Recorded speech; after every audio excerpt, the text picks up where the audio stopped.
ฝึกจิตฝึกใจให้ดื่มด่ำรู้รูปรู้นามแยกธาตุแยกขันธ์มองเห็นในไตรลักษณ์ว่าไม่เพียงสภาพแปรผันให้คงเดิมเป็นไม่ได้แท้นั้นวิปัสสนาเถิดพุทธชนทุกท่านอริยสัจสร้างสรรค์คือธรรมราชา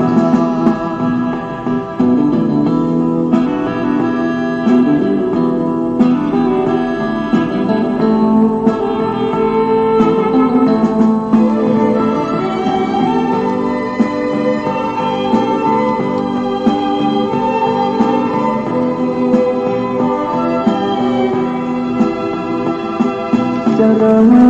ปัญญาในมรรคองค์แปดเป็นหลักงามเลิศล้ำรู้ตัวไม่ตกต่ำฝึกจิตฝึกใจให้ดื่มด่ำรู้รูปรู้นามแยกธาตุแยกขันธ์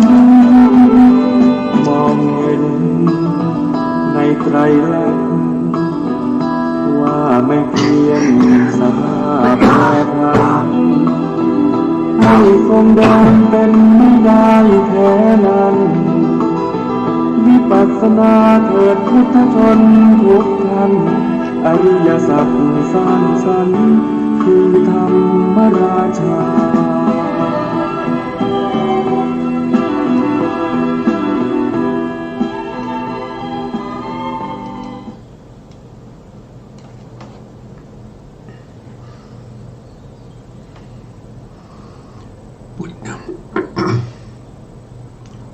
พุทธังสรณังกัจฉามิ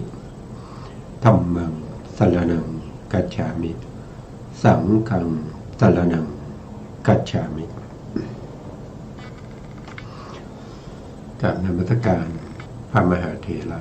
พระสังฆาธิการพระเถรานุเถระ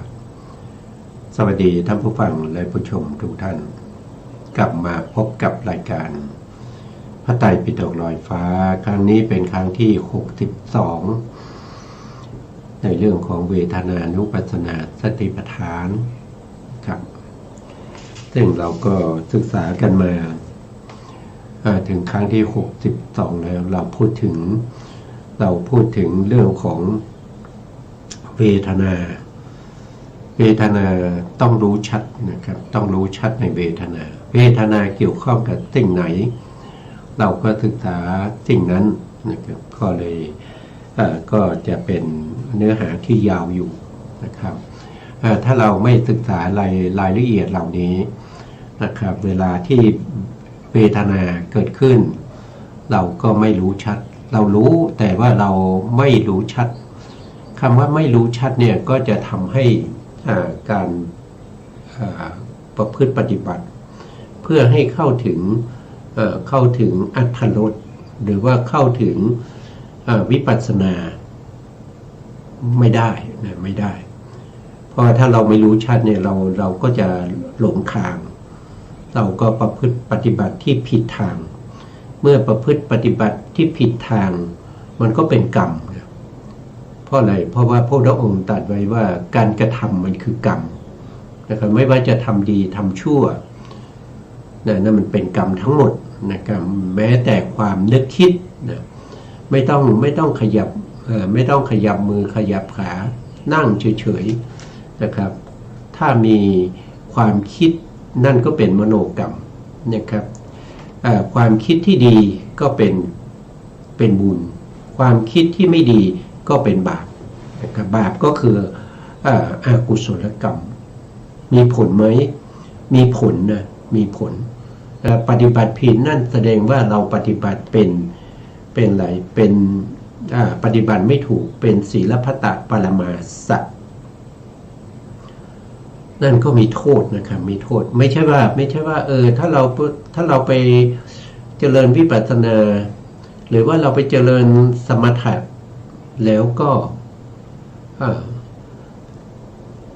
ทำไปโดยไม่รู้นะโดยไม่รู้ว่ามันถูกหรือผิดเนี่ยนั่นมันเป็นบาปนะมันเป็นบาปเพราะการเจริญสมถะหรือวิปัสสนาจะต้องเป็นผู้ที่มีปัญญาต้องรู้นะครับต้องรู้ต้องรู้ถึงจะได้เป็นบุญบารมีนะครับที่จะสะสมไปเพื่อให้ได้วิปัสสนาญาณเพื่อให้ได้มรรคผลนิพพานต่อไปถ้าเราปฏิบัติผิดเนี่ยไม่ใช่ว่าปฏิบัติแล้วก็จบกันนะครับไม่มีผลอะไรเพราะมันผิดไปแล้วไม่ใช่นะครับปฏิบัติผิดมันมีผลนะมีผลก็คือเราต้องได้รับโทษด้วยนะเราได้รับโทษนะ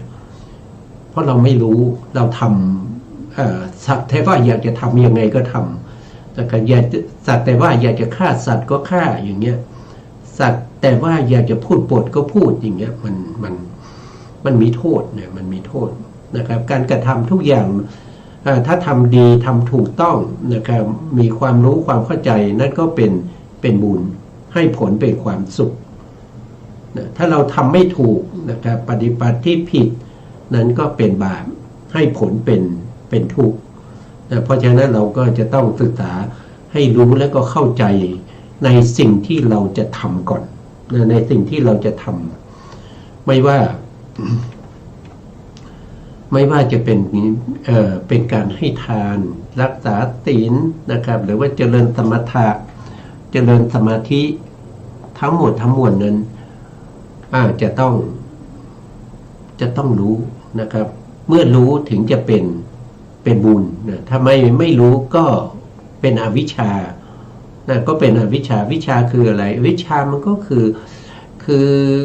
อความไม่รู้ในอะไรนะไม่รู้อย่างเช่นให้ทานก็ไม่รู้นะครับไม่รู้ว่ามันมีทำยังไงจะให้ทานนะครับแล้วมันมีอานิสงส์ยังไงจะทำใจยังไงนะครับไม่รู้นะครับเหมือนกับเด็กนะครับเด็กทำไปสักแต่ว่าทำหรือว่าทำไปตามประเพณีนะครับประเพณีวัฒนธรรมนะครับเป็นอะไรเป็นค่านิยมนะครับก็ทำไปนะครับแต่ว่าไม่รู้เรื่องอะไรเลยนะนั่นก็ให้ผลเหมือนกันนะให้ผลมาเป็นอะไรถ้าให้ผลในปฏิสนธิการก็ไปเกิดเป็นคนไม่รู้เรื่องนะครับนั่นก็คือได้อุเบกขาสันติรณกุศลวิบาก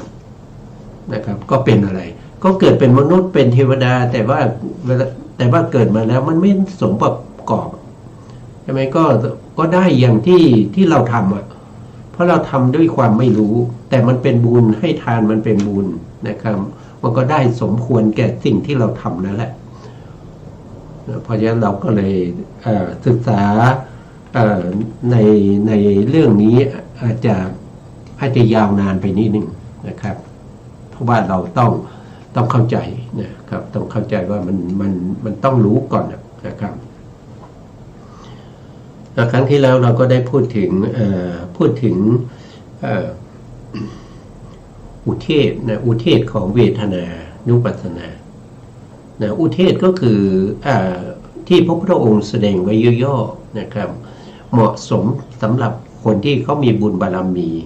เขาเป็นประเภทที่เป็นขิปาพิญญานะครับเป็นผู้ตรัสรู้เร็วหรือว่าจะเป็นบุคคลที่เป็นอุคติตันยูนะครับเมื่อฟังหัวข้อธรรมแล้วก็สามารถที่จะตรัสรู้ธรรมได้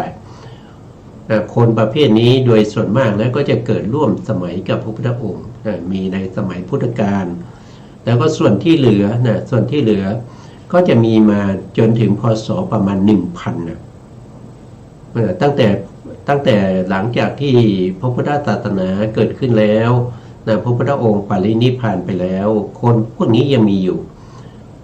มีมาจนถึงพ.ศ. ประมาณ 1,000 นะมีคนประเภทนี้หลังจากพ.ศ. หลังจาก 1,000 ไปแล้วเนี่ยนะครับ 1,000 ไปแล้วนี่คนประเภทนี้ไม่มีแล้วนะหายากนะไม่มีพูดง่ายๆว่าไม่มีนะไม่มี นะครับต้องศึกษาโดยละเอียดนะต้องมีนิเทศนะมีอุเทศแล้วก็มีนิเทศแล้วก็ต้องฟังหลายๆรอบนะครับถึงจะเข้าใจแล้วก็นำไปประพฤติปฏิบัติได้นะครับถ้าไม่เข้าใจก็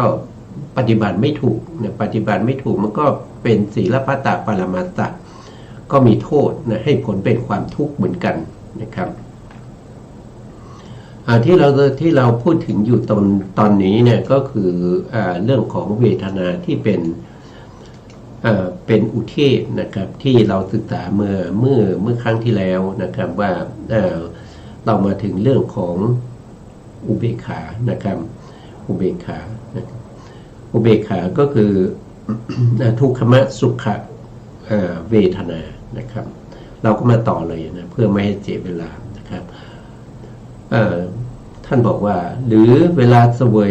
ทุกขมสุขเวทนามีอามิตรก็คือมีเหยื่อนั้นก็คือได้แก่กรรมคุณอารมณ์อาศัยกรรมคุณอารมณ์แล้วก็เกิดเวทนาที่เป็นอทุกขมสุขเวทนานี้ถือว่าเป็นอามิตรนะครับก็รู้ชัดว่าเราเสวยทุกขมสุขเวทนามีอามิตรนะคือเราห้ามไม่ได้นะครับเราห้ามไม่ได้เวลาที่เราเห็นแล้วเนี่ยเราห้ามไม่ได้นะบางครั้งนี่เราเห็นสิ่งที่ดีนะครับบางครั้งเราเห็นสิ่งที่ไม่ดีบางครั้งเราก็เห็นอารมณ์ที่มันธรรมดานะครับมันธรรมดาเป็นมัชฌตอารมณ์เป็นมัชฌตอารมณ์ก็คือไม่ใช่อารมณ์ที่ดีแล้วก็ไม่ใช่อารมณ์ที่ไม่ดีนะครับพวกนี้เราห้ามไม่ได้นะครับ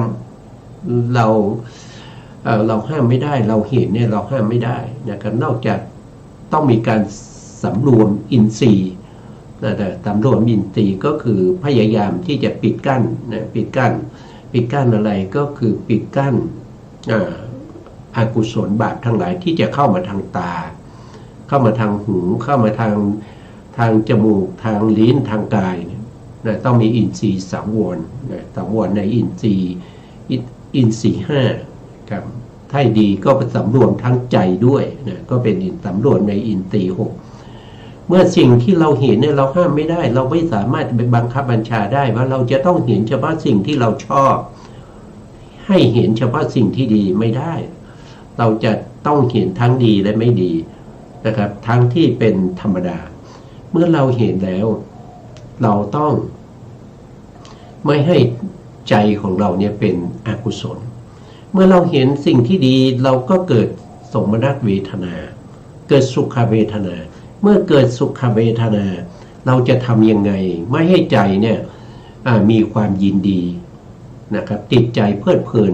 ในอารมณ์ที่เราเห็นนะเกินมันสำคัญอยู่ตรงนี้นะครับสำคัญอยู่ตรงที่ว่าเมื่อเราเห็นอารมณ์ที่ดีแล้วก็ปล่อยจิตปล่อยใจให้ยินดีพอใจเพลิดเพลินไปกับสิ่งที่เราเห็นอย่างนี้มันเป็นบาปนะเป็นบาปเป็นอกุศลแต่เป็นอกุศลมันเป็นกรรมด้วยนะมันก็เกิดเป็นกรรมนี้ให้ผลไหมก็ให้ผลนะให้ผลทั้งประวัติการแล้วก็ปฏิสนธิการนะครับเวลาให้ผลในปฏิสนธิการเนี่ยกรรมนี้มันเป็นความยินดีพอใจเป็นโลภะนะครับท่านก็พระองค์ก็ตรัสไว้ว่านะครับว่าความยินดีติดใจในสิ่งเหล่านี้เนี่ยก็มุ่งหน้าสู่อบายนะครับจะเป็นนรกหรือว่าจะเป็นอสุรกายหรือว่าจะเป็นเปรตนะครับหรือว่าจะเป็นเดรัจฉานก็ขึ้นอยู่กับตัวกรรมนั้นอีกทีหนึ่งตัวกรรมตัวที่ทำให้เกิดนั่นคือตัวโลภะคือความยินดีติดใจความยินดีติดใจเพลิดเพลินในอารมณ์นั้นเป็นตัวที่ทำให้มีการเกิดแต่จะไปเกิดเป็นอะไรนะขึ้นอยู่กับตัวกรรมอีกทีหนึ่งนะครับขึ้นอยู่กับตัวกรรมอีกทีนะเพราะฉะนั้นนะครับไม่ว่าเราจะเห็นอะไรที่มันดีๆงามๆที่สวยงามหรือว่าไม่ดีไม่ชอบใจหรือว่าจะเห็นอารมณ์ธรรมดาเราจะต้องมีจิตใจที่เป็นกุศลนะครับมีจิตใจที่เป็นกุศลเราจะต้องมีโยนิโสมนสิการให้เกิดเป็นกุศล โยนิโสมนสิการเป็นเหตุใกล้ให้เกิดกุศลจิตนะเกิดกุศลจิตเกิดมหากุศลอย่างเงี้ยผลที่เราจะได้ก็จะเป็นบุญก็ให้ผลมาเป็นความสุขนะครับแล้วก็ไม่มีโทษเนี่ยให้ผลเป็นความสุขแต่ถ้าเราเข้าไปยินดีติดใจด้วยโลภะเราเข้าไปขัดเคืองด้วยโทสะเราเข้าไปลุ่มหลงด้วยโมหะสิ่งเหล่านี้ก็ย่อมให้ผลเป็นทุกข์แล้วก็ให้มีโทษและให้ผลเป็นทุกข์นะอันนี้มันมีอยู่ทุกที่นะครับมันมีอยู่ที่มันไม่ใช่ว่าจะมีเฉพาะในช่วงที่เราศึกษาพระธรรมนะศึกษาพระธรรมคำสั่งสอนของพระเจ้าหรือว่าเราประพฤติปฏิบัติตามที่พระพุทธองค์แสดงไม่ใช่จะมีเฉพาะนี้มันมีอยู่ตลอดเวลาไม่ว่าคุณจะเดินยืนนั่งนอนนะครับจะนั่งดูทีวีไม่ต้องไปทำอะไรนะถือดีหมดแล้วก็ดูทีวีอ่านหนังสือพิมพ์อะไรทั้งหมดนั้นนะครับมันก็มีความยินดีความขัดเคืองความไม่มีการพิจารณาใส่ใจถึงอารมณ์ที่เราได้เห็นได้อ่านได้ดูได้ฟังย่อมมีผลของกรรมแน่นอนนะเพราะฉะนั้นในการประพฤติปฏิบัติเราจริงต้องรู้ชัดในสิ่งเหล่านี้นะครับต้องรู้ชัดในสิ่งเหล่านี้นะต่อไปนะครับต่อไปท่านก็บอกว่าหรือ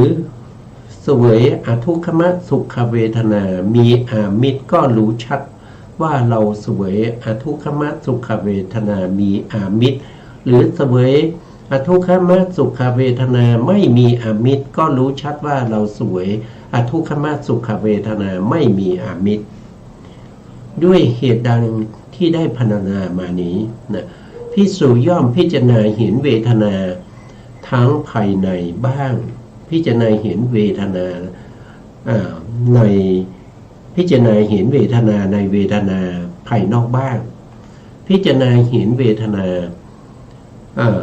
ทั้งภายในและภายนอกเมื่อเราศึกษาเรารู้ชัดว่าอะไรคืออามิตรนะครับเมื่อมีอามิตรเราก็จะรู้ชัดว่าเวทนานี้มีอามิตรถ้าเวทนาที่เราเสวยไม่มีอามิตรเราก็รู้ชัดอย่างเงี้ยนะครับแล้วท่านก็ให้เราท่านบอกว่านะครับในที่พระพุทธองค์แสดงเนี่ยเวทนาการรู้เวทนาเนี่ยย่อมให้ภิกษุทั้งหลายรู้เวทนาทั้งที่เป็นภายในและภายนอกนะครับภายในก็คือในตัวของเรานะครับในตัวของเราในขณะที่เรามีความยินดีพอใจหรือว่าไม่ยินดีพอใจหรือว่าเฉยๆเราต้องรู้แต่ภายนอกก็คือของผู้อื่นนะครับเวลาที่เราเห็นเราเห็นอะไรเราเห็นว่าเขาร้องเพลงแล้วก็ลำนะพวกนี้แสดงว่าเขามีเวทนาที่เป็นสมนัตเขามีความยินดีเขาเกิดหน้าตายิ้มแย้มแจ่มใสพูดจาไปหัวเราะไปอย่างเงี้ยเราก็รู้ว่านี่คือเขามีเวทนาที่เป็นสมนัตหรือว่าเราเห็นเขาร้องไห้นะครับร้องไห้หรือว่าหน้าตาบูดปึ้งนะครับเดินเหมือนกับคนไม่พอใจอย่างนี้เราก็รู้นะเรารู้ว่าเขามีอะไรเขามีทุกขเวทนาอย่างนี้นะครับหรือว่าเราเห็นเขาซึมนะซึมแล้วก็ไม่ได้รู้อะไรเลยนะซึมเศร้าอย่างนี้เราก็รู้ว่าเขาก็มีเวทนาที่เป็นทุกขมสุขเวทนาหรืออุเบกขาเวทนาอย่างนี้เราก็รู้นะครับเรารู้แต่ทั้งนี้ทั้งนั้นสิ่งที่เราจะต้องรู้ก่อนนั่นก็คือเวทนาที่เกิดขึ้นในตัวของเราไม่ว่าสุขเวทนาเกิดขึ้นนะครับเราก็ต้องรู้นะเรารู้ชัดว่าสุขเวทนานั้นมีอามิตรหรือไม่หรือว่าสุขเวทนานั้นไม่มีอามิตรแล้วก็ในขณะที่เรายินดีกับเวทนานั้นจิตของเรามันเป็นอะไรเป็นโลภะนะครับเข้าไปยินดีติดใจเพลิดเพลิน รือว่าจะเป็นโทสะมีความขัดเคืองในอารมณ์นั้นหรือว่าเห็นแล้วได้ยินแล้วก็เฉยๆไม่รู้สึกอะไรไม่มีการพิจารณาไม่ทำมันไม่มีการใส่ใจในอารมณ์นั้นนะอันนี้ก็เป็นโมหะนะประเภทอย่างนี้แหละมันเป็นอกุศลนะมันเป็นอกุศลเพราะฉะนั้นสิ่งเหล่านี้เมื่อเกิดขึ้นเมื่อเราพิจารณาเรารู้เราต้องกำจัดทันทีนั่นก็คือสัมมาประธานก็คือกำจัดอกุศลที่เกิดขึ้นในใจของเราไม่ให้มันเกิดต่อนะครับไม่ให้มันเกิดต่ออย่างเช่นเรายินดีด้วยโลภะเนี่ยเราก็ต้องกำจัดนะตัวที่กำจัดนั่นคือไม่ใช่ไปกำจัดตาหรือว่าไม่ใช่ไปกำจัดสีแต่ไปกำจัดตัวโลภะที่มันเกิดขึ้นในใจของเราแต่เมื่อโทสะเกิดขึ้นไม่พอใจเราก็ต้องไปกำจัดโทสะในใจของเรานะครับด้วยสัมมาประธานสี่นะครับก็คือกำจัดอกุศลธรรมที่เกิดขึ้นแล้วเมื่อกำจัดแล้วก็ไม่ใช่แล้วก็แล้วไปไม่ใช่ต้องพยายามทำให้กุศลที่ยังไม่เกิดให้เกิดขึ้นเราต้องทำให้กุศลที่ยังไม่เกิดให้เกิดขึ้นเมื่อกุศลเกิดขึ้นแล้วต้องรักษากุศลนั้นเอาไว้นะครับให้มันเจริญยิ่งขึ้นไปในอันนี้คือข้อประพฤติปฏิบัติในทางพุทธศาสนาไม่ใช่ว่าเพียงแต่ดูนะครับไม่ใช่ว่ามันเป็นโลภะก็รู้ว่ามันเป็นโลภะก็ปล่อยให้มันเป็นโลภะไปนะครับเมื่อเห็นแล้วว่ามันไม่พอใจด้วยโทสะก็ดูเฉยๆปล่อยให้มันเป็นโทสะไปไม่ใช่นะครับไม่ใช่อย่างนั้นถ้าไม่ใช่อย่างนั้นนะครับถ้าโลภะโทสะที่เป็นอกุศลเนี่ยเกิดขึ้นต้องขยันในการที่จะละมันนะขยันในการที่จะละมันนะเพราะฉะนั้นเราก็จะเป็นผู้ที่ปฏิบัติตามคำสั่งสอนของพระพุทธเจ้านะครับต่อไปพิจารณาเห็นธรรมคือความเกิดขึ้นในความเกิดขึ้นในเวทนาก็คือเวทนานี้เกิดขึ้นได้อย่างไรนะครับเราก็ต้องเห็นธรรมคือความเกิดขึ้นของเวทนาเกิดขึ้นได้เพราะอะไรนะเวทนาเกิดขึ้นได้เพราะผัสสะนะครับเพราะผัสสะนะทำไมเวทนาเกิดขึ้นล่ะก็ไม่มีผัสสะมันมีการกระทบมันมีการประชุมนะมันมีการประชุมของธรรมะสามอย่างนะครับเช่นอารมณ์นะอารมณ์ก็คือรูปสีนะครับเสียงนะครับกลิ่นรสโผฏฐัพพะหรือธรรมารมณ์นะครับประชุมกันอะไรก็คือประชุมกับวัตถุนะครับก็คือมากระทบกับวัตถุทางตาก็คือ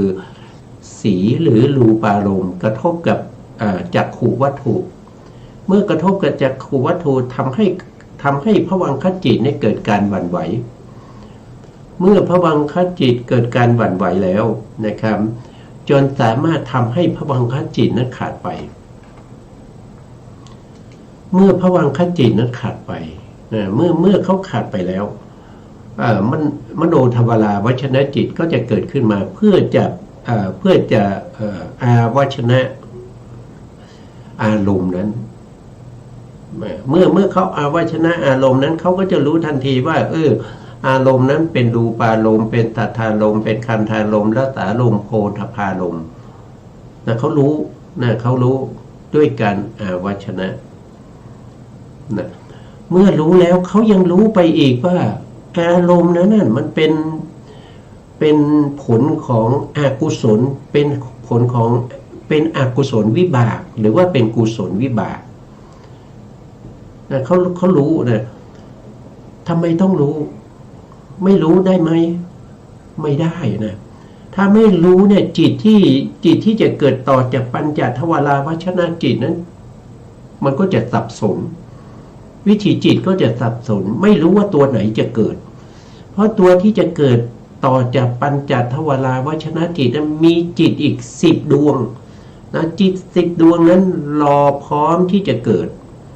แต่ก็ต้องรอให้ปัญจทวาราวัชนะจิตนั้นวัชนะอารมณ์พิจารณาอารมณ์นั้นแล้วก็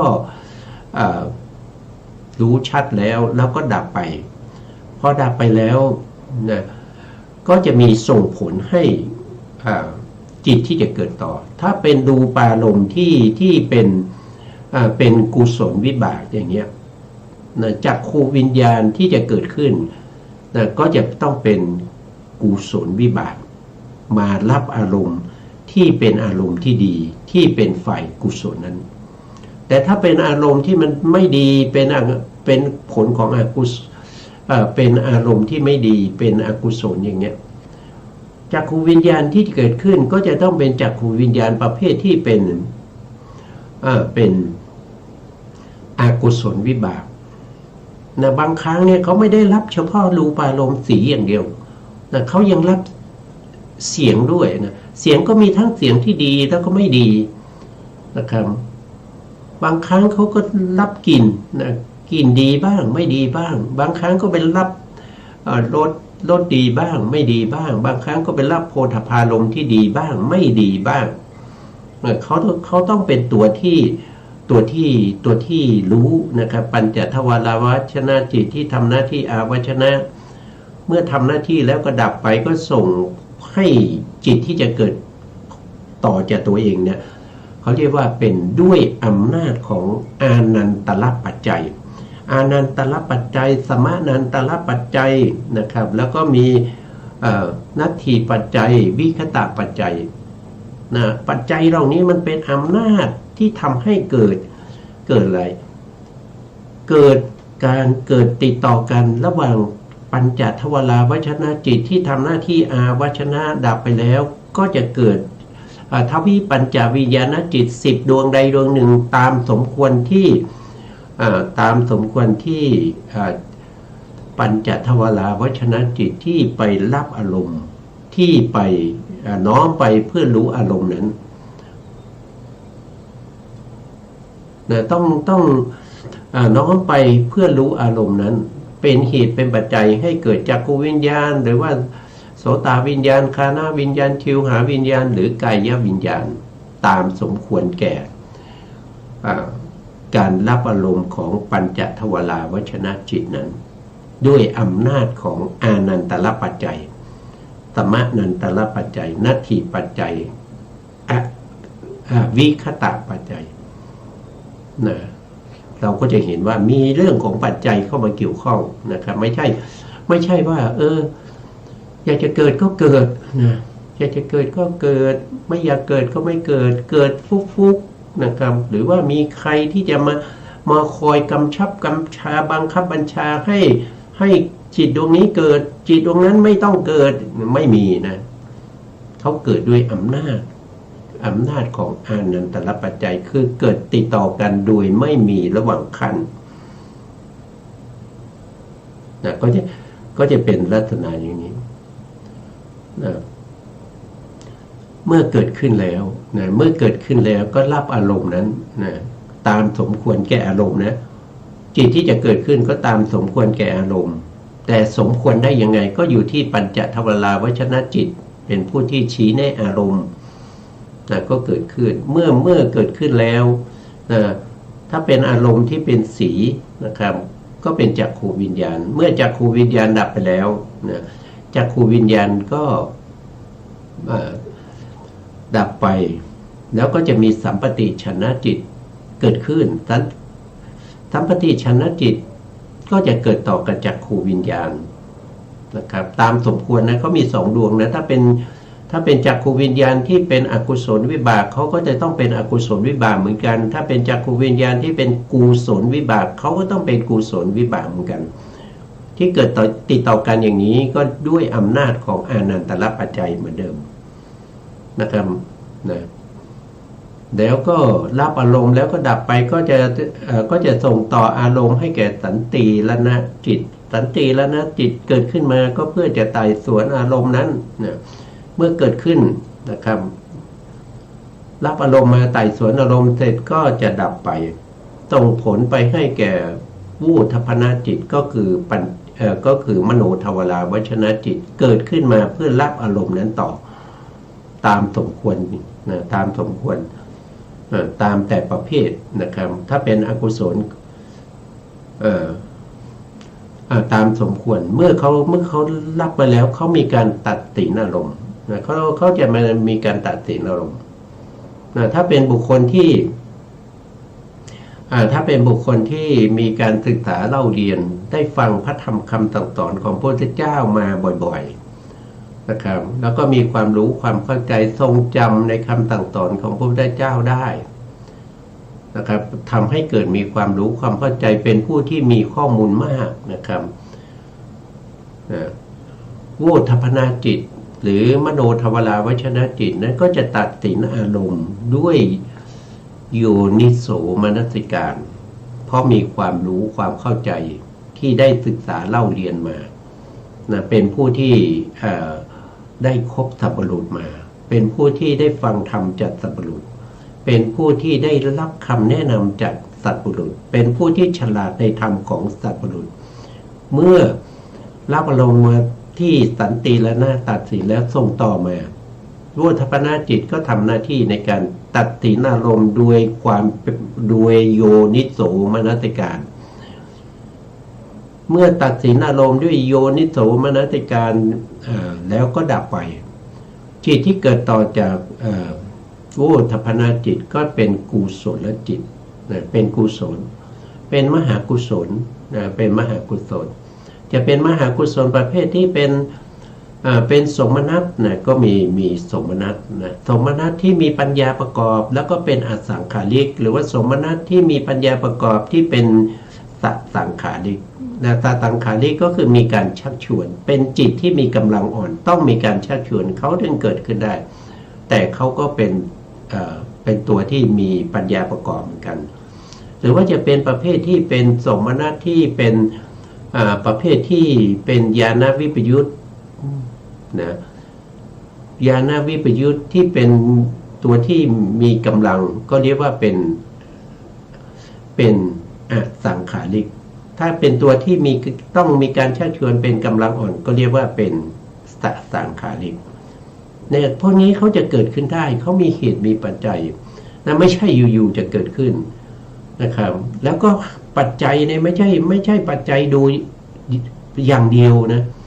อย่างเช่นเมื่อกี้พูดถึงนะย้อนกลับไปนิดหนึ่งในจักขูวิญญาณที่รับอารมณ์ที่ปัญจทวาราวชนะจิตท่านชี้แนะอารมณ์แล้วนะเวลาที่เขาเกิดขึ้นด้วยอำนาจของอานันตรปัจจัยแล้วเขายังมีอำนาจปัจจัยอื่นๆนะเช่นอำนาจปัจจัยที่เป็นสหชาตชาติด้วยเช่นอะไรนะสหชาตชาติเช่นอะไรก็คือเวลาเขาเกิดขึ้นเนี่ยเขาไม่ได้เกิดเฉพาะจากขูวิญญาณอย่างเดียวเขายังมีเจตสิกนะที่เกิดร่วมกับเขานะครับเช่นเจตสิกที่เป็นผัสสะนะมีผัสสะเจตสิกมีเวทนาเจตสิกมีสัญญาเจตสิกมีเอกคมีเจตนาเจตสิกมีเอกคตาเจตสิกมีชีวิตตินทรีย์เจตสิกแล้วก็มีมนสิการเจตสิกเกิดขึ้นด้วยเกิดร่วมกันนะอันนี้ก็เป็นตหชาตปัจจัยนะตหชาตปัจจัยนะครับแล้วก็มีอะไรสหชาตานิสยปัจจัยสหชาตาทีปัจจัยสหชาตาอภิคตปัจจัยก็จะมาอีกแล้วเขาเป็นจิตประเภทที่เป็นวิบากก็จะมีวิปากปัจจัยเข้ามาอีกแล้วก็ยังมีสัมปยุตตปัจจัยเข้ามานะครับนะสัมปยุตตปัจจัยก็เข้ามาอีกนะเนี่ยสหชาตชาติเนี่ยนะครับมีถึงเท่าไหร่ตรงนี้มีถึง6ปัจจัยด้วยกันนะ6ปัจจัยนะครับแล้วก็อนันตรชาติอีก4ปัจจัยนะครับนอกจากนั้นยังไม่จบแค่นี้นะอำนาจปัจจัยเขายังมี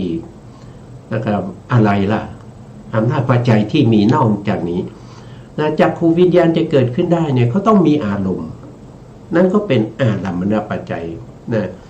ก็ต้องมีรูปารมณ์ที่เกิดขึ้นแล้วยังไม่ดับไปนะเป็นอารมณ์ก็เป็นอารัมมณปัจจัย เป็นอารัมมณปัจจัยให้แก่จักขูวิญญาณนอกจากนั้นยังไม่หมดนะครับจักขูวิญญาณนั้นเวลาเกิดขึ้นนอกจากเขามีอารมณ์เขามีอนันตรปัจจัยเขามีสหชาตปัจจัยแล้วเขายังอาศัยวัตถุเกิดนั่นก็คือจักขูประสาทนะจักขูประสาทที่ผ่านมานะครับ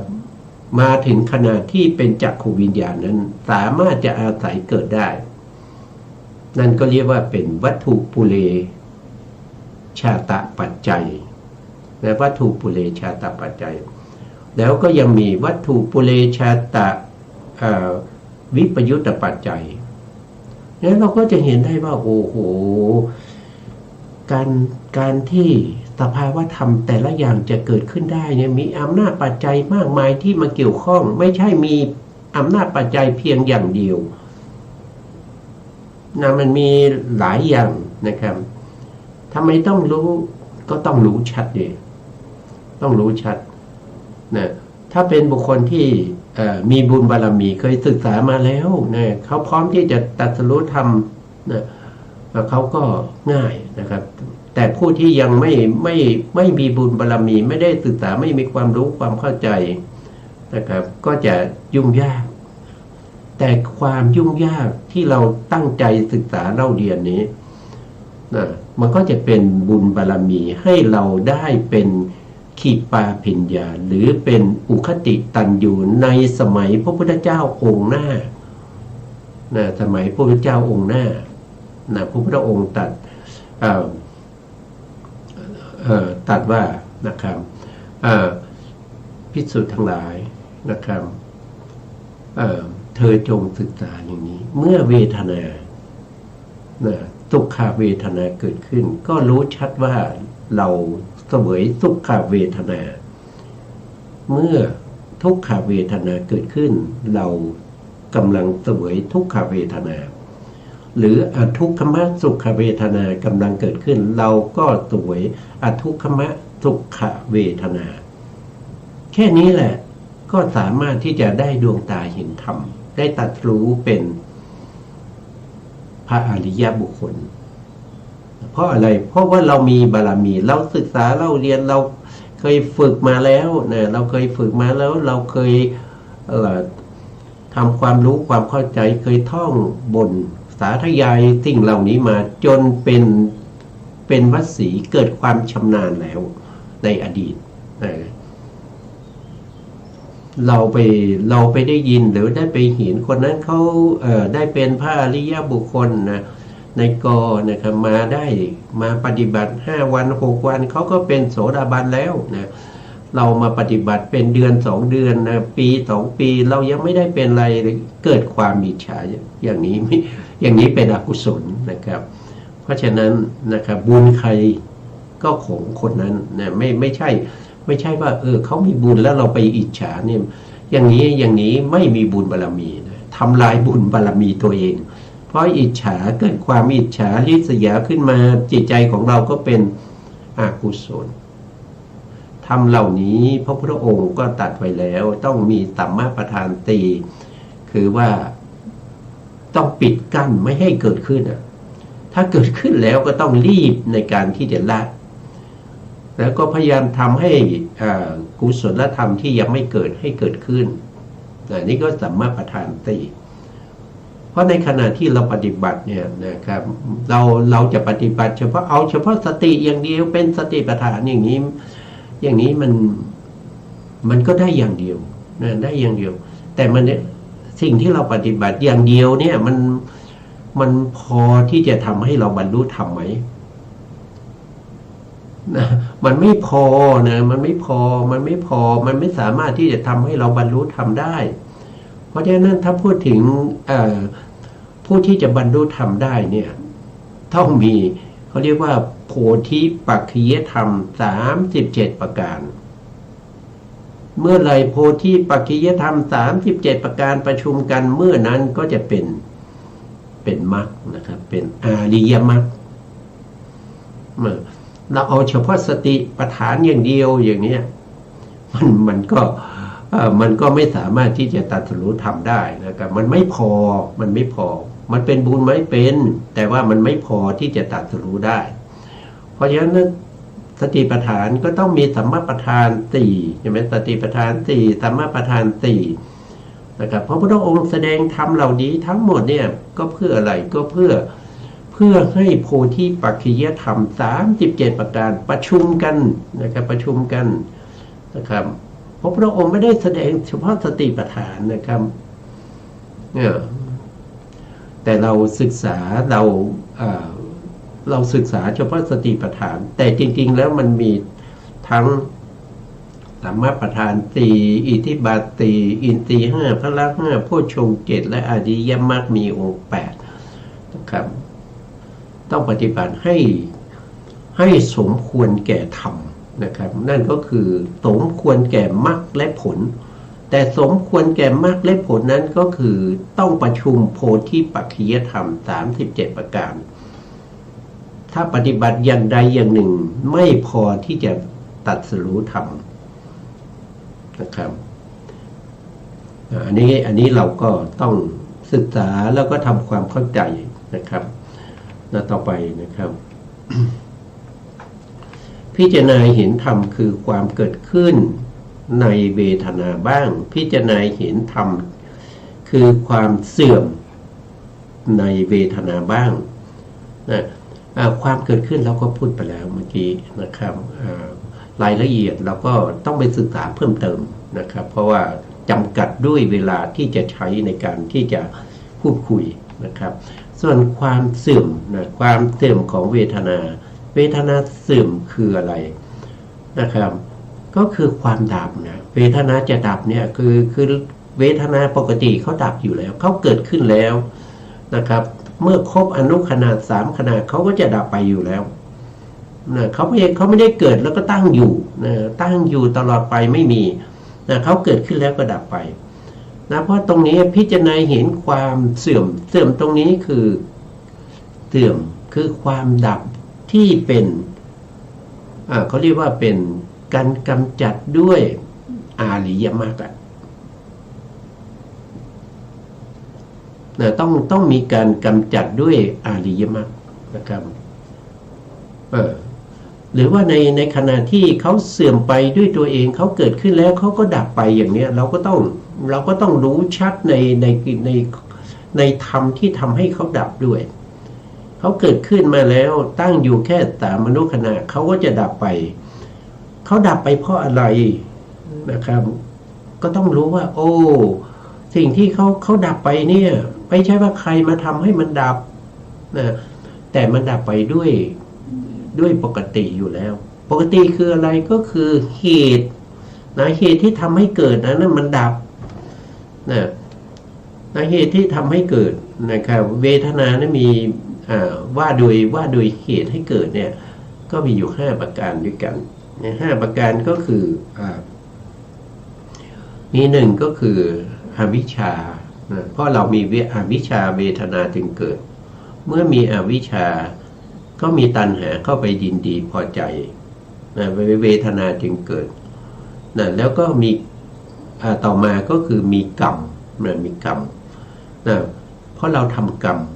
ทำไมต้องทำกรรมเพราะเราไม่รู้ไงเรามีอวิชชาคือความไม่รู้แล้วพออวิชชาคือความไม่รู้เรามีความยินดีพอใจในการที่จะทำกรรมจึงมีกรรมนะครับแล้วหลังจากนั้นในช่วงขณะที่เวทนาที่เกิดขึ้นตั้งอยู่แค่1ถีติขณะนั้นนะครับเขาเรียกว่าก็ต้องมีตัวที่มาอุดหนุนนะเขาเรียกว่าเป็นเป็นผัสสะนะโทษทีเป็นผัสสะนะ1คืออวิชชา2คือตัณหา3คือกรรม4คืออาหารนะคืออาหารที่มาหล่อเลี้ยงให้ตั้งอยู่ได้นะครับแล้วก็5ก็คือผัสสะผัสสะเป็นเหตุให้เกิดเวทนาก็ต้องครบองค์5เวลาที่เขาจะเสื่อมไปเขาจะดับไปก็เพราะว่าอวิชชาดับอวิชชาดับตัณหาดับกรรมดับผัสสะดับอาหารดับ เขาก็จะดับไปอันนี้คือดับโดยธรรมชาตินะครับดับโดยธรรมชาติแต่ถ้าเราจะทำให้เขาดับไปแล้วไม่เกิดอีกอันนั้นก็คือข้อปฏิบัตินะครับที่จะเข้าถึงความดับแห่งเวทนานั่นก็คือได้แก่การประชุมอริยมรรคมีองค์8นะครับเมื่อประชุมกันแล้วก็จะเข้าไปประหารเข้าไปประหารเสียซึ่งอนุสัยกิเลสอนุสัยกิเลสก็มีอยู่7อย่างนะก็จะมี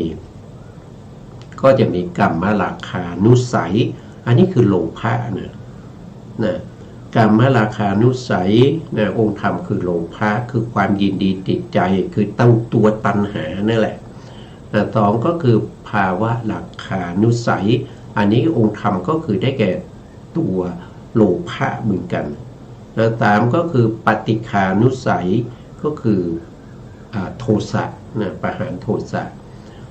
สี่ก็คือปฏิฆานุสัยสี่ก็คือทิฏฐานุสัยทิฏฐานุสัยก็คือได้แก่ตัวทิฏฐินะห้าก็คือมานานุสัยมานานุสัยก็คือตัวมานะนะมานะคืออะไรคือเย่อหยิ่งถือตัวนะครับอ่านห้านะครับห้ามานานุสัยหกก็คือได้แก่วิจิกิจฉานุสัยคือความลังเลสงสัยในคุณพระพุทธพระธรรมพระสงฆ์นะในข้อประพฤติปฏิบัตินะในสัมมาทิฏฐิทั้งหลายนะเจ็ดก็คือได้แก่อวิชชานุสัยอวิชชานุสัยก็คือได้แก่โมหะก็คืออวิชชาเราก็จะเห็นได้ว่าเมื่ออริยมรรคนะครับประชุมรวมกันกำจัดอนุสัยนั่นก็แสดงว่ากำจัดอวิชชาอวิชชาก็คืออวิชชานุสัยข้อที่7นะแล้วก็กำจัดโลภะนะโลภะคืออะไรโลภะก็คือได้แก่ตัวตัณหานะเมื่อกำจัดโลภะแล้วก็ตัณหานะครับจนไม่มีส่วนเหลือนะจนไม่มีส่วนเหลือนะถึงแม้ว่ากรรมยังมีอยู่นะถึงแม้กรรมมีอยู่กรรมนั้นก็ให้ผลไม่ได้เพราะโลภะกับอวิชชาเนี่ยเป็นตัวที่นำเกิด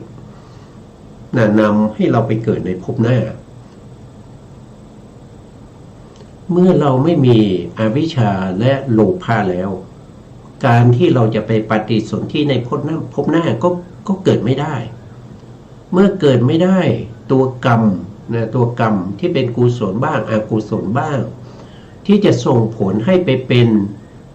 นอกุศลกรรมก็ส่งผลให้ไปเป็นเดรัจฉานเปรตอสุรกายถ้าเป็นกุศลกรรมก็ส่งไปให้เป็นมนุษย์เป็นเทวดาเนี่ยเมื่อไม่มีการเกิดอวิชชาและตัณหาเนี่ยถูกกำจัดโดยสิ้นซากเพราะฉะนั้นตัวที่จะทำให้เราไปเกิดมันไม่มีนะมันไม่มีปฏิสนธิอีกแล้วนะครับแต่ตัวกรรมยังมีอยู่กรรมก็ให้ผลไม่ได้เพราะกรรมจะให้ผลได้ต้องให้ผลที่ขันธ์ห้า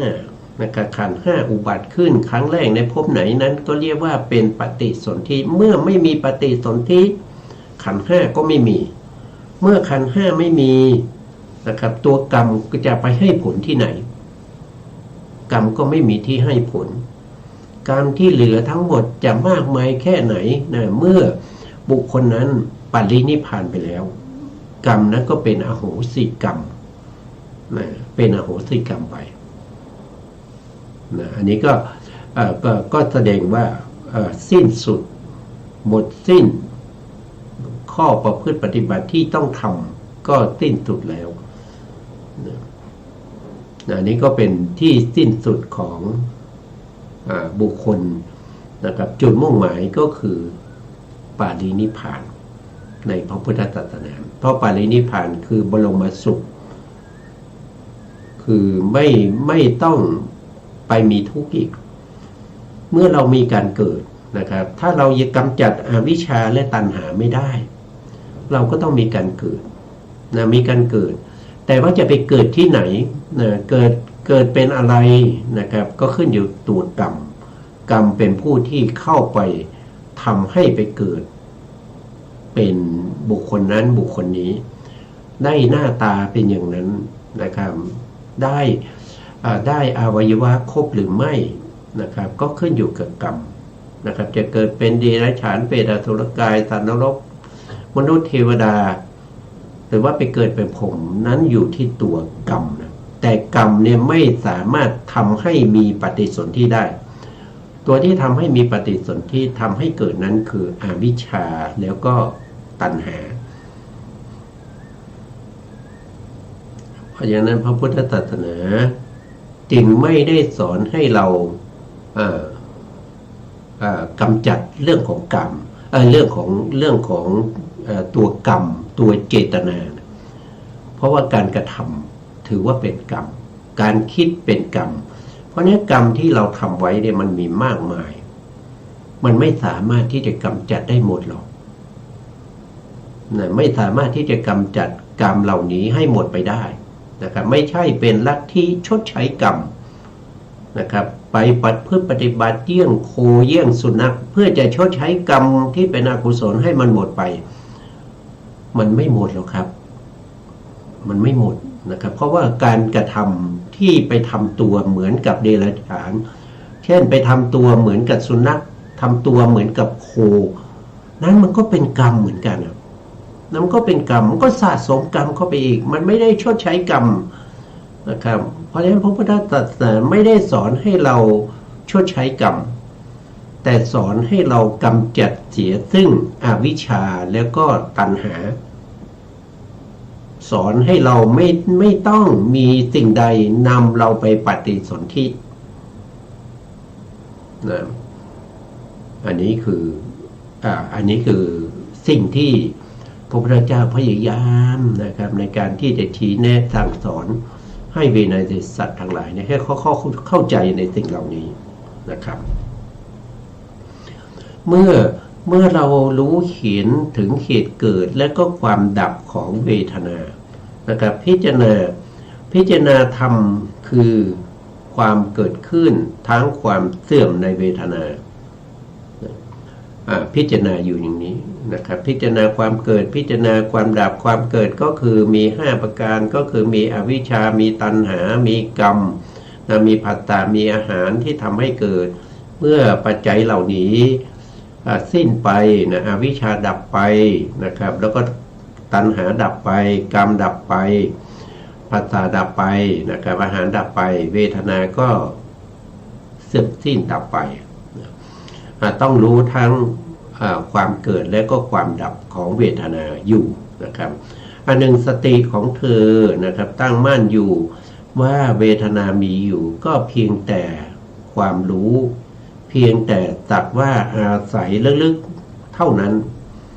นะครับอาศัยเป็นตัวที่เข้าไปลึกๆว่าเวทนาเป็นสุขเวทนามีอยู่ก็รู้ชัดว่าสุขเวทนามีอยู่ทุกขเวทนามีอยู่ก็รู้ชัดว่าทุกขเวทนามีอยู่หรือว่าอทุกขมสุขเวทนามีอยู่ก็รู้ชัดว่าอทุกขมสุขเวทนามีอยู่หรือรู้ชัดว่านะครับสุขเวทนาดับไปเสื่อมไปก็รู้ชัดว่าสุขเวทนาดับไป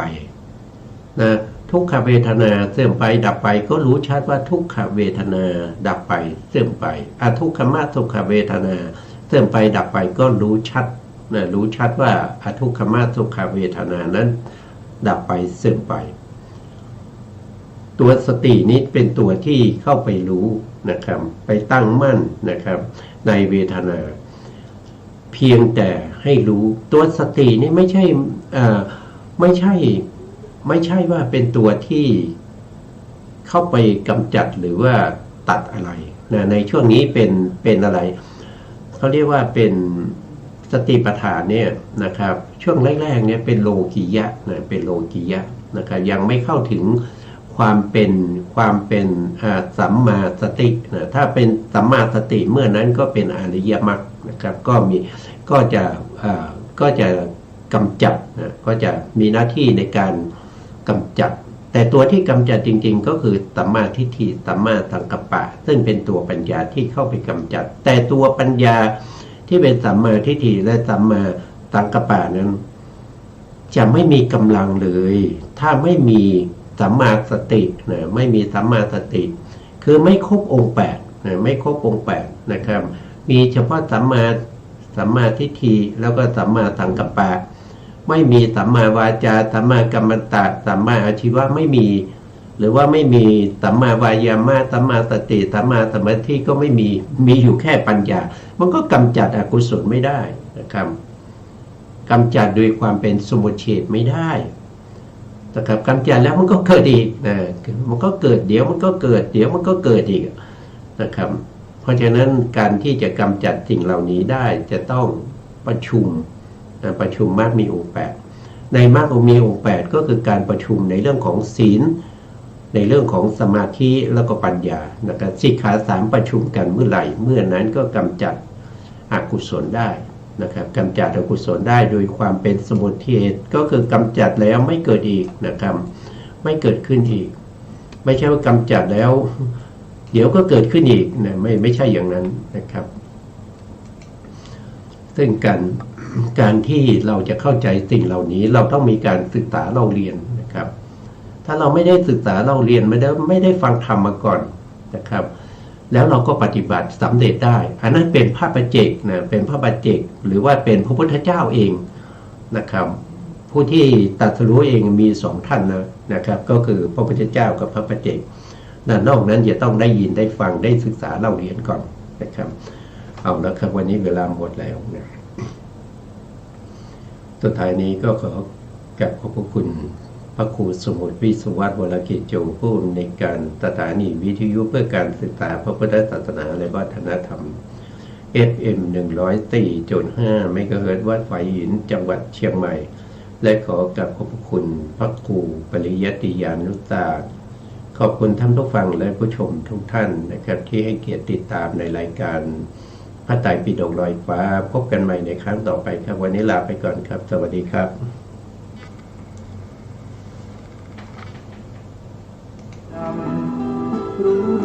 รู้นามแยกธาตุแยกขันธ์มองเห็นในไตรลักษณ์ว่าไม่เที่ยงสภาพแปรผัน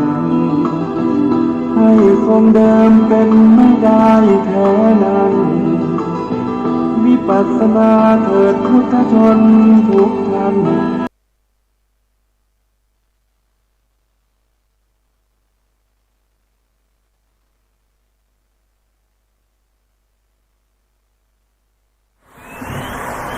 คนเราเนี่ยจะสงบสักวันคืนหนึ่งเนี่ยยากเพราะอะไรเพราะชีวิตเราในเวลาน้อย ให้เวลากับตัวเองสงบนั้นน้อยแล้วมากก็อยู่กับความไม่สงบหรือความวุ่นวายข้างนอกเสียมากกว่าที่เราจะมาสละให้แก่ตัวเองสงบกายวาจาวันหนึ่งคืนหนึ่งการที่เราสงบกายวาจาเนี่ยก็เพื่อต้องการสะสมอารมณ์ที่เป็นกุศลเป็นอารมณ์ที่ดีคือให้เป็นคนอารมณ์ดีเป็นคนใจดีเพราะคนเราเนี่ยอารมณ์ดีเนี่ยน้อยถ้าเราอารมณ์ดีสะสมไว้ดีเนี่ยเราก็จะเอาไปใช้กับชีวิตประจำวันเช่นเราอยู่กับครอบครัวที่มีแต่เรื่องวุ่นวายหรือมีเรื่องที่ต่างคนต่างคิด ต่างคนต่างทำที่จะเข้าใจกันเนี่ยมันก็มีน้อยเรื่องปัญหาก็คือปัญหาเรื่องความคิดเรื่องปัญหาความเห็น 28 กรกฎาคม ปัญหาความเข้าใจเนี่ยเป็นการ รัฐบาลไทย กระทำที่ออกมา กรมการศาสนาร่วมกับรัฐบาลสาธารณรัฐ ทุกวันนี้คนเราต้องการความสุข ข้าราชทูตอินเดียประจำประเทศ ก็ความสุขอันนี้ก็คือต้องการ วิชาลัย98 ให้คนอื่นเข้าใจเรา ภาครัฐและภาคเอกชน ให้เราเข้าใจคนอื่น แล้วก็ยุติกันได้ด้วยการไม่ขัดใจกัน ของพระสารีบุตรและพระโมคคัลลานะ ยุติด้วยการไม่ขัดใจกันไปด้วยกันได้ทำอะไรก็ตรงใจกัน เพื่อเฉลิมพระเกียรติพระบาท ก็เท่านั้นเองคนเรา และเสริมส เมื่อ ร้างความสัมพันธ์อันดีระหว่าง ทุกอย่าง ประเทศการดำเนินการใน ยุติด้วยการเข้าใจกันได้ โครงการธรรม ด้วยการพูดก็รู้เรื่อง มหานาทีคงคา ทำงานก็รู้เรื่อง อยู่กินก็รู้เรื่องหรือว่าทำอะไรก็รู้เรื่อง มันไม่มีปัญหาขัดข้องใจ โดยเริ่มงานระหว่าง อันนี้ก็ถือว่านั่นแหละเป็นการยุติปัญหา คม 2567 ทีนี้ปัญหาที่ต้องแก้ทุกวันเนี่ยเป็นปัญหาที่ต้องแก้คือต้องแก้ใจเรา สถานเป็นการชั่วคราว ไม่พอ รัฐบาลได้จัดพิธี เราจะต้องไปแก้ปัญหาคนอื่นอีก ให้เขาเข้าใจปัญหานั้นอีก และพระโมค หรือเข้าใจเรื่องราวที่เกิดขึ้นอีก หรือเข้าใจปัญหาในตัวเราอีก การเจริญพระพุทธมนต์ อันนี้คือปัญหาที่เราจะต้องไปแก้ องค์ความรู้ผ่าน ให้คนอื่นเข้าใจ เข้าใจเรื่องที่เกิดนี้มันเป็นอย่างนั้นอย่างนี้ และหนังสือองค์ความรู้ ไอ้ที่ว่าพูดกันไม่รู้เรื่อง ไอ้ที่ไม่เข้าใจกันนั่นนะก็คือว่า และกระบี่ ต่างคนต่างมีปัญหาที่จะแก้ให้หายคล่องใจ จากพิพิธภัณฑ์นิวเดลีและ แต่ถ้าตามหลักคำสอนพระเจ้าเราก็แก้ปัญหาที่ใจตัวเองก่อน ที่จะไปแก้คนอื่นให้รู้เรื่อง ณประเทศไทย ถ้าตัวเองไม่ได้กลั่นกรองด้วยสติด้วยปัญญาแล้วเนี่ย ก็จะไม่สามารถจะไปให้คนอื่นรู้เรื่องตัวเองได้ เพราะตัวเองยังไม่เข้าใจตัวเอง สันติธรรมในหมู่ชาวพุทธ อันนี้ถือว่าคนเราจะแก้ปัญหาคือแก้ปัญหา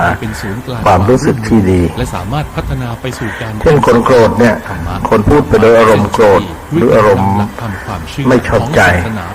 ถ้าอารมณ์ของเราไม่ดีแล้วเนี่ยถ้าก็ทำอะไรออกไป มันก็จะเป็นเรื่องที่ไม่เข้าใจทั้งหมดเลย เพราะตรงนี้เราไม่เข้าใจตัวเราฉะนั้นเราจึงจำเป็นจะต้องเข้าใจจิตเราตัวเราเสียก่อน แล้วจึงจะพูดคนอื่นรู้ได้ง่ายพระพุทธเจ้าเนี่ยท่านมีธรรมะอันลึกซึ้งละเอียดอ่อนท่านก็พิจารณาว่ายากแต่ที่จะให้คนอื่นเข้าใจท่านสำเร็จแล้วเสวยวิมุตติสุขแล้วเนี่ยท่านมีความสุขมากเสวยวิมุตติสุขนั่งคนโพ7 วันยืนเพ่งพระเนตรดูคนโพอีก7 วันไม่ต้องกินต้องนอนเพราะว่าท่านฉันแล้วก่อนตรัสรู้ท่านฉันข้าวไป49 คำ40 กว่าคำพอฉัน40 กว่าคำนี่อาหารที่ประณีตแล้วท่านฉันตอนนี้พอท่านสำเร็จแล้วนี่ก็ความต้องการทางอาหารหมดมีแต่ความสุขทางใจเพราะพอใจเป็นสุขแล้วว่าความอิ่มก็เกิดขึ้นเดิน7 วันเดินจงกรมเนี่ย7 วันคิดดูสิว่าเดินได้ยังไงกายของท่านเนี่ยเบาสบายกับมีความสุขในการเดิน7 วันยืน7 วันนั่ง7 วันพิจารณาธรรมอภิธรรม7 วันแล้วไปนั่งอยู่ที่โคนมุจรินเสวยวิมุตติสุขพิจารณาธรรมอีก7 วันไปนั่งที่ต้นไทรอีก7 วันรวมแล้ว7 สัปดาห์ดังนั้นการที่พระพุทธเจ้าทรงประพฤติปฏิบัติได้ความสุขทางใจท่านก็รู้ว่าคนที่จะเข้าใจท่านเนี่ยยากเข้าใจท่านนี่ยากเพราะอะไรเพราะรู้ว่าคนที่จะเข้าใจว่าคำสอนของท่านเนี่ยเป็นธรรมที่ว่าท่านบอกธรรมที่ดับทุกข์คือหมายถึงว่ารู้จักเรื่องของความทุกข์ใจท่านก็รู้ว่าคนอื่นเนี่ยมันไม่รู้เรื่องทุกข์ใจร่วมทำบุญทอดผ้าป่าคนอื่นมันไม่รู้เรื่องปัญหาหัวใจตัวเองตลาด 2,500 ไม่รู้เรื่องทุกข์ไม่รู้เรื่องความเกิดของทุกข์ไม่รู้วิธีดับทุกข์ไม่รู้จะทำไงดับเวลาทุกข์ใจเวลาโกรธเขาไม่รู้วิธีว่าโกรธเกิดขึ้นยังไง โลภขึ้นยังไงหลงขึ้นยังไงแล้วก็ไม่รู้จะดับว่าโลภกดหลงให้ดับด้วยวิธีใดแล้วก็ดับเมื่อไหร่ท่านก็มานึกตรงนี้โอ้โหคนที่จะรู้เรื่องจิตตัวเองเนี่ยมีน้อยเหลือเกินมีน้อยมากคนรู้เรื่องธรรมะหากินรู้เรื่องมีผัวมีเมียรู้เรื่องไปเที่ยวเตะหารู้เรื่องแต่งเนื้อแต่งตัวรู้เรื่องอาสารพัดสร้างบ้านสร้างเรือนทุกคนรู้หมดแต่คนพวกนั้นไม่รู้จักวิธีดับทุกข์ที่ใจตัวเองไม่รู้จักความคิดตัวเองเลยท่านก็เห็นเลยว่าคนไม่ฉลาดไม่มีปัญญาจะมาฟังท่านเข้าใจท่านเลยสลดสังเวชว่าเราควรเพิกเฉยดีหรือเปล่าจนพรหมเนี่ยมาอาราธนาเลยว่าอย่าเพิกเฉยเลยพระองค์ขอให้พระองค์จงโปรดเถอะคนเนี่ยยังมีอยู่